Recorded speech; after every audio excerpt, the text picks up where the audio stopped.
kita. Jadi tadarus ini menurut saya bobotnya lebih berat daripada sekedar membaca. Jadi ada poin mengkaji sampai dari tadarus itu harapannya, idealnya bisa melahirkan ide inspirasi. Yang dari ide inspirasi itu kemudian lahir sebuah amal karya. Dan amal karya yang paling bagus sesungguhnya adalah amal takwa. Tapi supaya terasa oleh kehidupan, oleh masyarakat, oleh peradaban, maka amal takwa itu harus juga diikuti sama amal karya-karya yang sifatnya sebuah produk yang sifatnya pemberdayaan masyarakat, sosial, dan lain sebagainya. Baik, di bagian pertama saya ingin menyampaikan dulu satu hadis Nabi Shallallahu Alaihi Wasallam tentang keutamaan tadarus. Tentang keutamaan tadarus. Wa majtama'a qaumun fi baitin min buyutillahi yatluna kitaballahi wa yatadarasunahu bainahum. Tidaklah suatu kaum atau orang-orang dia berkumpul di salah satu rumah dari rumah Allah, maksudnya masjid. Jadi ngumpul bareng beberapa orang di satu masjid, kemudian mereka membaca Al-Quran dan saling mengajarkan satu sama lain. Jadi memang makna dari terminologi tadarus yang dasarnya adalah mempelajari, mengkaji. Kalau tilawah, dia membaca, walaupun dalam teorinya Ibnu Qayyim, tilawah itu bukan sekedar membaca huruf, membaca lafaz, tapi juga membaca maknanya. Tapi ketika tilawah ini disandingkan dengan tadarus, berarti tilawah di sana adalah membaca lafaz. Nah, tadarus adalah mempelajari, mengkaji, bahkan saling mengajarkan, ada sharing. Illa nazalat alaihimus sakinah, maka mereka akan diberikan ketenangan. Wa ghasyiyatuhumur rahmah, dan mereka akan diliputi dengan rahmat Allah. Wa haffathumul malaika, dan mereka akan dikelilingi oleh para malaikat Allah. Wa dzakarahumullahu fiman indahu, dan Allah akan menyebut-nyebut nama mereka di sisi para makhluknya yang dimuliakan. Ini diantara keutamaan kita bertadarus. Dan kalau saya lihat fenomena tadarus ini, nah kita kan mengartikan tadarus ini bisa dari hadis, bisa dari praktek masyarakat. Kalau dari hadis, ya ini dalilnya diantaranya. Ada orang-orang yang berkumpul di satu masjid, kemudian mereka membaca Al-Quran, kemudian mereka saling mengkaji dan saling mengajarkan, sharing gitu. Nah, di sini tidak dijelaskan tekniknya ini, apakah mereka ini berkumpul dalam satu tempat, kemudian masing-masing membaca dan mengkaji. Tapi kalau lihat tekstualnya, saling, wa yatadarasunahu, berarti ada interaksi. Berarti mereka berkumpul, nggak masing-masing, kemudian di sana terjadilah pengkajian bersama. Mungkin ada fasilitatornya, kemudian masing-masing bisa memberikan pandangannya dan lain sebagainya. Dengan cara yang seperti ini, saya pernah menemukan dalam sebuah buku dengan judul Menjadi Generasi Rabbani, dan di buku itu dijelaskan tentang teknik seperti ini. Jadi punya halakoh kelompok Quran, di mana setiap pekan mereka berkumpul membaca ayat-ayat pilihan, kemudian dibacakan ayatnya, dibacakan terjemahnya, tafsirnya, kemudian ada fasilitator menyampaikan pandangannya. Nanti itu akan memancing para peserta lain untuk bertanya, untuk berpendapat. Dan itu dilakukan setiap pekan. Nah, ini tadarus dari pemahaman hadis ini. Karena kalau dia bareng-bareng duduk di satu tempat di masjid, kemudian jamaahnya, pesertanya masing-masing saja membaca, kemudian juga membaca arti juga masing-masing. Nah, mungkin tidak kena poin saling mengajarkan itu, ya. Nah, kemudian praktek di masyarakat tadarus itu adalah membuat kelompok ngaji baca Al-Quran, biasanya dengan bentuk melingkar, kemudian bergantian, bergiliran membaca.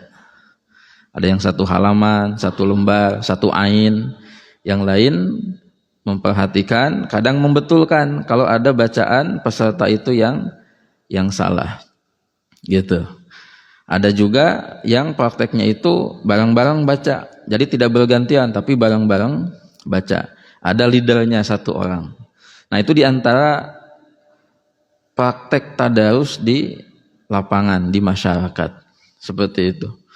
Dan yang paling sering, yang paling populer, yang paling banyak adalah pola yang kedua tadi, bergantian gitu. Yang udah baca capek, mundur heula, ngopi heula, huap heula bala-bala, sisa takjil, kayak pas giliranna balik deui gitu ya. Sampai khatam 30 juz. Ini yang disebut dengan teori khatam udunan. Khatam berjamaah tuh begitu. Jadi dia hanya baca itu satu lembar, dia satu halaman. Sisanya mah dia nyimak saja. Pas akhir Ramadan langsung ada kolektif klaim, alhamdulillah khatam, ya, khatam berjamaah. Tentu itu lebih baik daripada tidak membaca sama sekali. Makanya anjuran saya bagi yang ketika Ramadan itu belum bisa khatam secara pribadi dan belum punya semangat baca Quran yang besar, caranya yang paling awal adalah ikutilah majelis tadarus. Jadi misalkan pagi, siang, sore, bukan nggak punya waktu ya. Jadi belum punya manajemen waktu yang bagus lah. Apalagi ada alasan alibi, aduh saya tuh dari pagi kerja, pulang jelang maghrib. Nah udah, pilihlah majelis tadarus malam habis tarawih, ikut aja. Jangan sampai ini mah nggak punya majelis tadarus pribadi, tadarus tarawih di masjid juga nggak ikutan, tapi inginnya dosa diampuni. Nah, jadi masih jauh ya, masih berangan-angan. Nah, jamaah rahimakumullah, itu dari hadis Nabi Shallallahu Alaihi Wasallam. Kemudian bagian kedua, jamaah sekalian, saya ingin dulu berbagi tentang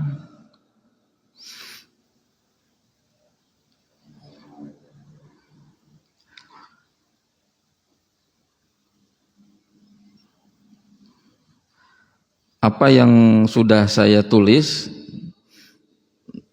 dengan judul apa kabar bacaan Quranmu. Nah, ya. Ini satu refleksi lah, apa kabar bacaan Quran harianmu. Karena tadarus ini aktivitas dasarnya adalah membaca.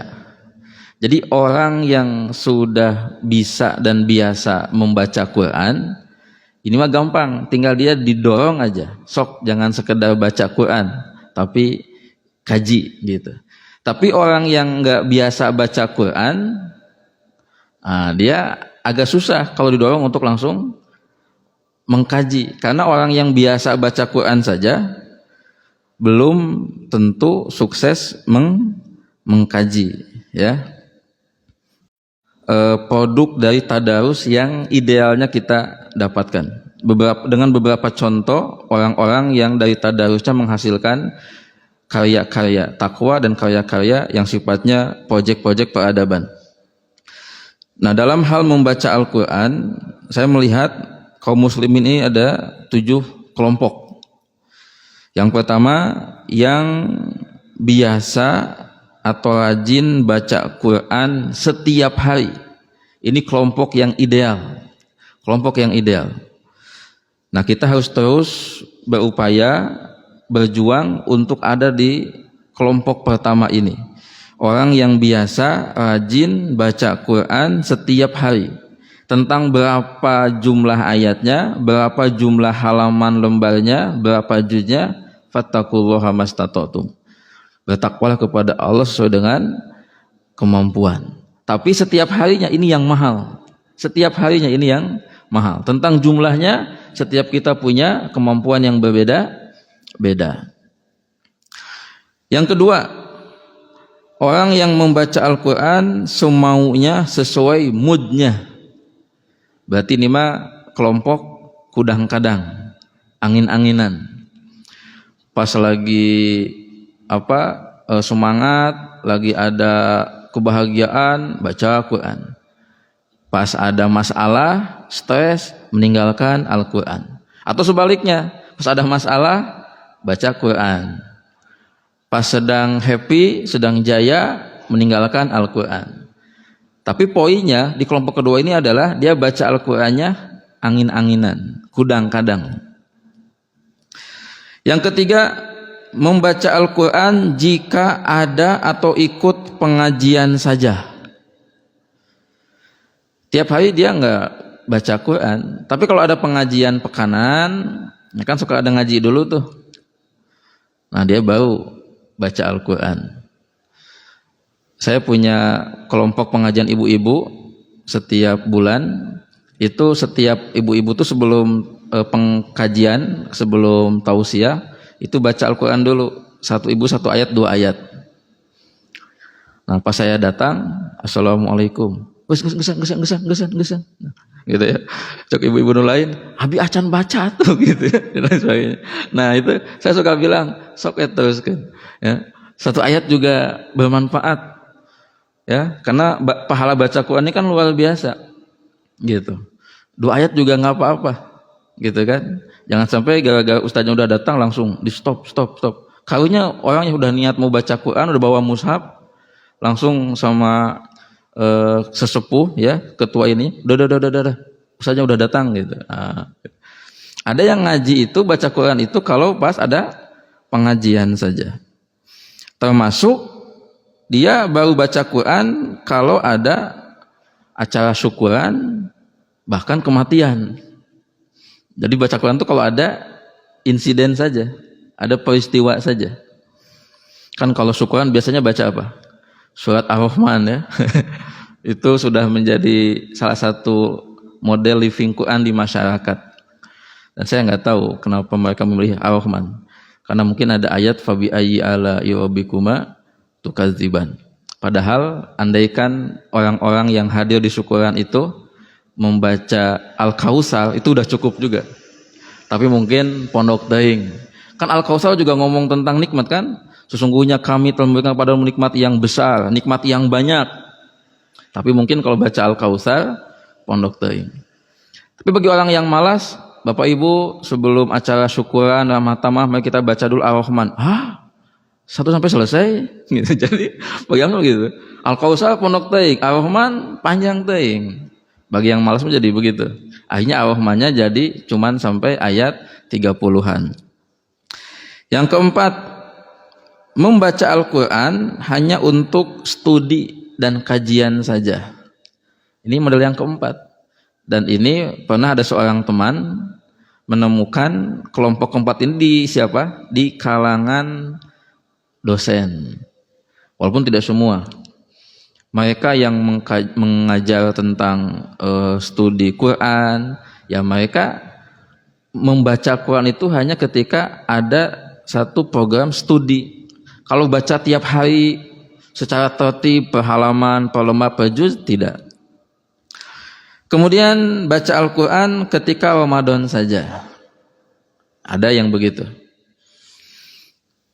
Kemudian kelompok keenam, mereka yang belum biasa baca Quran. Sudah bisa baca Quran tapi belum rajin. Yang ketujuh, nah ini yang jeleknya. Pernah rajin baca Quran tapi jadi jarang lalu meninggalkan. Ini jeleknya. Sudah pernah rajin, ada portofolionya tuh. Kadang agul. Dulu mah ada bapak rajin. Ya. Sebelum ayam maneh rajin bapak. Nah, bapak tuh nah itu rajin ta eta. Sapak geus kawin, boga maneh. Oh, oh gitu Pak. Jadi aku mah nggak mau nikah tuh kalau gitu mah Pak. Gitu ya. Takut jadi nggak rajin gitu. Jadi ada orang yang bangga, nostalgia dengan prestasi ibadahnya masa lalu. Memang kehidupan manusia itu kan gitu ya, fluktuatif, ada fase-fasenya. Contoh lah, saya pribadi dulu waktu masa-masa sedang kuliah, olahraga itu rajin Pak. Ada teman-teman tuh, lari pagi, ya, main futsal. Nah, pas udah mulai nikah tuh mulai, gitu. Ada ujian istiqomah. Makanya kalau lihat anak-anak muda sekarang pada aktif, pada rajin, olahraga, apa gitu. Nah, saya suka bilang dalam hati, nanti kamu lihat ya, gitu. Gitu. Artinya perlu istiqomah. Nah, itu jamaah sekalian 7 kelompok kaum muslimin yang saya klasifikasikan. Kita mesti berusaha ada di kelompok yang pertama yang rajin baca Quran setiap hari. Ada yang menarik dari pendapatnya Ibnu Jauzi. Barang siapa yang tidak bisa menghatamkan Al-Quran di bulan Ramadan, maka dia tidak akan pernah bisa menghatamkan Quran di luar bulan Ramadan. Tapi ada kalimat keterangannya, illa man rahimallah, kecuali orang yang diberikan rahmat hidayah sama Allah.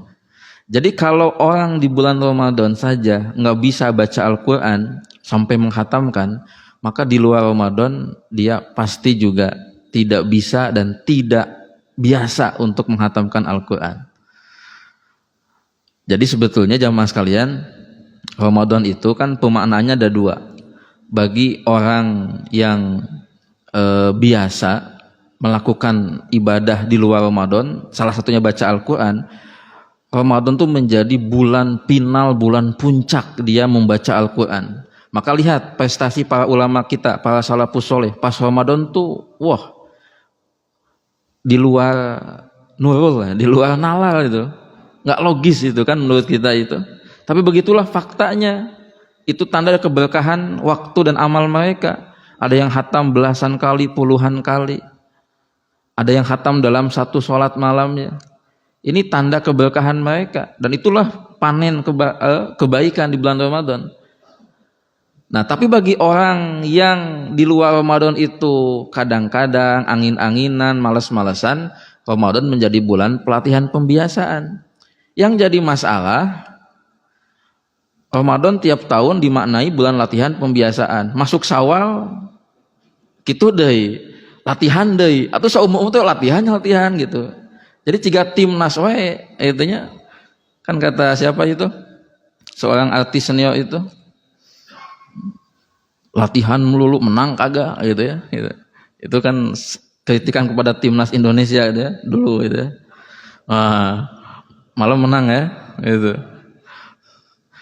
Jadi jangan sampai mengklaimnya bagus, Ramadan bulan pelatihan pembiasaan, tapi setiap umur gitu aja, latihan pembiasaan gagal deh. Nah, kita harus menjadi orang yang justru di luar Ramadan itu adalah latihannya, pembiasaannya. Pas Ramadan, itulah puncaknya, final. Jangan jadi panen kebaikan. Nah, jamaah rahimakumullah, ya. Kemudian yang selanjutnya adalah, saya langsung aja kepada yang bagian terakhir ya, tentang produk dari tadarus. Karena tadi mau mencari yang tiada hitam baca Al-Quran, apa kabar baca Al-Quranmu? Ini halamannya jauh nih ya. Produk output dari tadarus. Kan tadarus itu tadi nggak sekedar membaca gitu, tapi memang ada mengkaji. Maka jamaah sekalian, kita harus punya di rumah itu Quran terjemah dan minimal 1 tafsir Al-Quran. Tafsir Al-Quran dari mulai yang dasar lah, kayak Al-Muyassar gitu kan. Kemudian kitab Jalalain gitu kan. Nah, nanti silakanlah ketingginya ke Ibnu Katsir silahkan. Tapi minimal ada satu kitab tafsir dan satu Quran terjemah. Nah, jadi tadarus ini pola membaca Al-Quran yang luar biasa. Nanti akan ada dekat sama tadabbur. Para sahabat mempelajari Al-Quran 10 ayat, 10 ayat. Dan tidak menambah sampai ke 10 ayat lain, sampai 10 ayat itu dipahami dan diamalkan. Ini pola belajarnya para sahabat. Pola belajar Qur'annya para sahabat. 10 ayat dipahami, diamalkan, dan tidak menambah sampai ayat itu dipahami, diamalkan. Nah, ini harus kita coba tiru. Nah, di zaman sekarang ini justru motivasi menambah kuantitas lebih diutamakan dengan alasan kamu hafal dulu, udah hafal nanti enak, tinggal memahami mengkaji. Tapi ternyata nggak sesuai dengan skenario. Setelah hafal, keasikan dengan hafalannya, lupa dengan pengkajiannya. Karena setelah menghafal, dia fokusnya kepada karir berikutnya. Pekerjaan, mengajarkan bacaannya, hafalannya, lupa kepada pengkajian. Nah, walaupun saya kemudian mengambil kesimpulan, kayaknya memang pengkajian ini juga ilmu yang Allah berikan kepada siapa yang Allah kehendaki. Tidak semua orang yang hafal Quran, tidak semua orang yang membaca Al-Quran, Allah berikan hidayah taufik untuk mengkaji. Apalagi sampai dari kajiannya itu menghasilkan satu ide, inspirasi, suatu karya. Gitu. Jadi Allah membagi-bagikan kebaikan kepada siapa yang Dia kehendaki. Dan tentu sungguh beruntung orang yang oleh Allah dikasih ilmu baca Al-Quran, hafalan Quran, pengkajian, dan lain sebagainya. Berarti kebaikannya itu banyak, gitu kan? Umar bin Khattab dalam sebuah riwayat mempelajari surat Al-Baqarah selama 12 tahun. Nah, kebayang ya, Umar bin Khattab mempelajari Al-Baqarah 12 tahun. Bukan Umar telat mikir, tell me, bukan. Atau susah ngapal, bukan. Tapi Umar ingin mendapatkan tadi, benar-benar Al-Baqarah ini dipraktekan. Sampai saya menemukan sebuah riwayat lain, ketika Umar sudah menghatamkan Al-Baqarah 12 tahun, dalam arti mempelajarinya, mengkajinya, beliau datang kepada Rasulullah, kemudian bertanya, apakah sikapku, pola hidupku sudah sesuai dengan Al-Baqarah enggak? Nah, gitu. Kata Rasulullah, ya sudah. Beliau langsung naik kepada berikutnya. Saya berpikirnya begini, Umar membaca Al-Qur'annya tentu setiap hari surat-surat yang lain. Tapi untuk Al-Baqarah nih, sampai beliau benar-benar paham mengamalkan, itu perlu waktu 12 tahun. Ibnu Umar, putranya Umar, mempelajari Al-Baqarah. Ini bukan membaca Al-Baqarah ya, mempelajari Al-Baqarah itu selama 4 tahun. Lebih cepat daripada ayahnya. Fokus, Al-Baqarah fokus sampai benar-benar dapat ilmu, hikmah, petunjuk, inspirasinya. Nah, kita kan nggak jelas kita mah ya, nggak jelas. Kalaupun jelas juga hebat jawabannya. Al-Ikhlas hafal. Udah pelajari, udah sama sajam Al-Ikhlas hebat itu. So, kumaha hasilna? Kul, katakanlah huwa dia Allah ahad. Benar. Hebat sajam gitu kan. Nah, tapi pas dilihat pola hidupnya jauh tina Al-Ikhlas mana mah. Gitu kan? Gitu. Naon? Mata duitan. Gitu kan? Banyak modus nawae mana gitu kan. Dan lain-lainnya lah. Dan lain-lainnya gitu. Jadi belum ada keikhlasannya. Gitu. Diajak pengajian juga susah kamu mah. Baru kalau ada motif-motif, ada door prize baru datang gitu kan gitu. Dan lain-lain. Nah, berarti belum ikhlas, belum muncul gitu. Tapi tadi jawabannya luar biasa. Saya belajar Al-Ikhlas 1 jam gitu. Kemudian Kiai Haji Ahmad Dahlan, siapa beliau? Foundernya Muhammadiyah, pendiri Muhammadiyah. Beliau mempelajari surat Al-Ma'un selama 3 bulan. Jadi Al-Ma'un dibaca, dikaji, dipelajari, ditafakuri, ditadaburi sama beliau selama 3 bulan tuh. Sampai melahirkan satu ide amal usaha. Muncullah rumah sakit, kemudian panti asuhan dan lain sebagainya. Yang itu memberikan manfaat buat umat dan bangsa sampai sekarang. Maka Muhammadiyah kan terkenal dengan gerakan sosialnya. Gitu. Dan setahu saya, selain Al-Ma'un yang menjadi sumber etos, sumber gerak Muhammadiyah adalah Al-Asr. Surat Al-Asr, Al-Ma'un sama Al-Asr. Karena 2 surat itu oleh foundernya itu benar-benar sudah dipelajari, dikaji sampai benar-benar inilah spirit kehidupan umat nih ada pada Al-Ma'un sama Al-Asr. Gitu. Andai kan umat Islam ini mempelajari, mengkaji, mengamalkan Al-Asr, ini udah sukses luar biasa. Nah, jamaah sekalian, mungkin di antara kita juga ada yang punya pengalaman surat apa, ayat apa yang benar-benar menginspirasi dan membuat kita jadi bergerak. Katanya Kartini juga melahirkan sebuah tulisan gerakan habis gelap terbitlah terang juga terinspirasi dari Al-Quran, surat Al-Baqarah. Allahu waliyul ladzina amanu yukhrijuhum minaz zulumati ilan nur. Allah adalah walinya orang-orang yang beriman, mengeluarkan mereka dari kegelapan menuju cahaya. Nah, terinspirasi dari ayat itu kemudian muncullah konsep habis gelap terbitlah terang gitu. Kemudian saya juga menemukan dalam beberapa berita-berita ada mahasiswa yang terinspirasi oleh Al-Ankabut ayat 14 dan 15 yang kemudian membuat sebuah karya rumah tahan gempa. Itu diantara hasil dari hasil mengkaji. Jadi kalau cuma membaca mah lewat.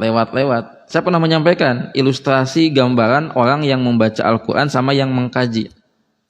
Kalau membaca Al-Quran itu seperti orang yang suka jalan ke satu tempat, cuman dia nggak pernah melihat, apalagi turun masuk ke tempat itu. Kayak orang lah misalkan kerjanya di daerah Cianjur, dari sini ke tempat kerjanya itu ya cuman fokus aja jalan gitu.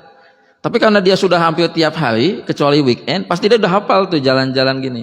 Cuman dia tidak tahu kalau ada tempat ini gimana dalamannya.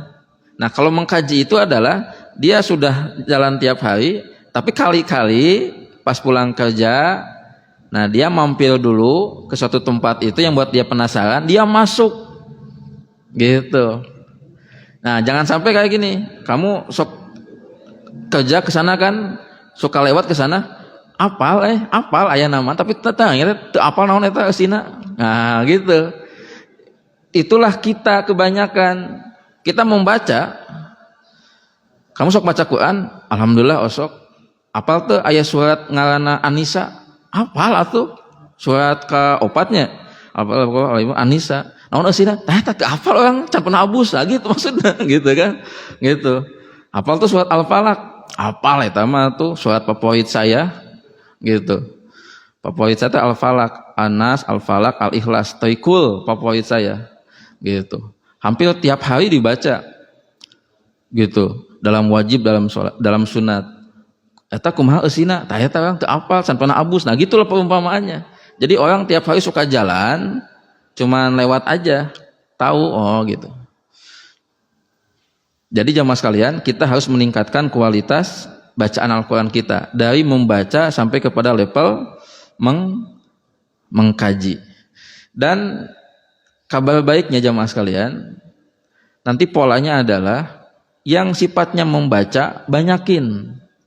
Karena kita juga termotivasi dengan fadilah dari pahala baca Al-Quran. Ini luar biasa. Pahalanya itu berlimpah ruah gitu. 1 jadi 10, 1 huruf jadi 10 kebaikan. Jadi baca Al-Quran itu ibadah yang potensi pahalanya gede gitu.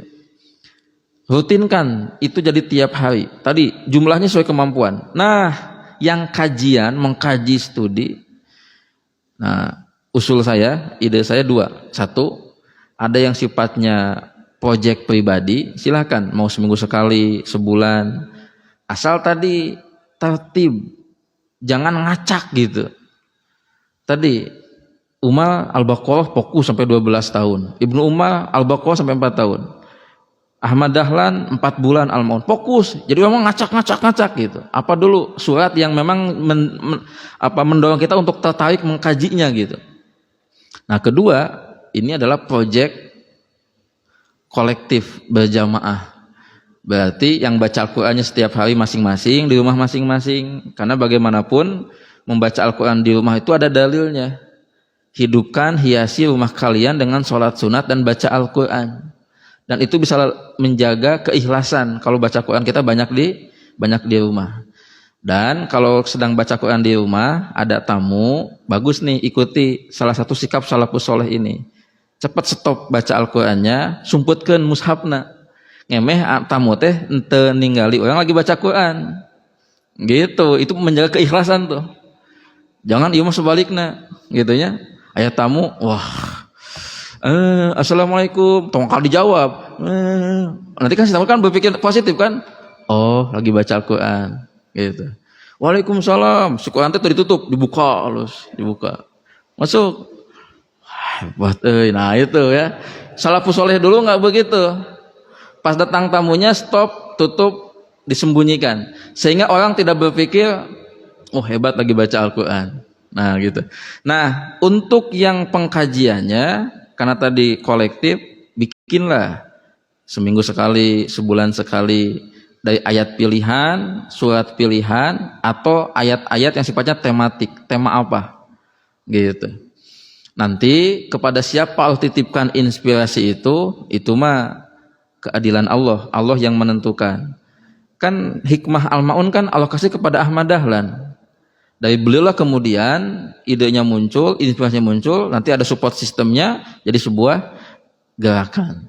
Nah gitu jamaah sekalian. Karena kalau tidak begitu, sampai kapanpun kita nggak akan mendapatkan yang namanya ide inspirasi dari Al-Quran itu. Dia hanya bisa kita ambil kalau kita mau menyelam, menggalinya. Dengan cara apa? Tadarus, mengkajinya. Gitu ya. Wallahu a'lam bissawab. Nah bagi yang baca Al-Quran di bulan Ramadan sudah mulai kendor, ingatkan ini bulan Ramadan ya, restart lagi. Jamaah sekalian, ini beneran nih, wallahi ya, ini kalau kita bisa, ini kan tinggal kemauan nih.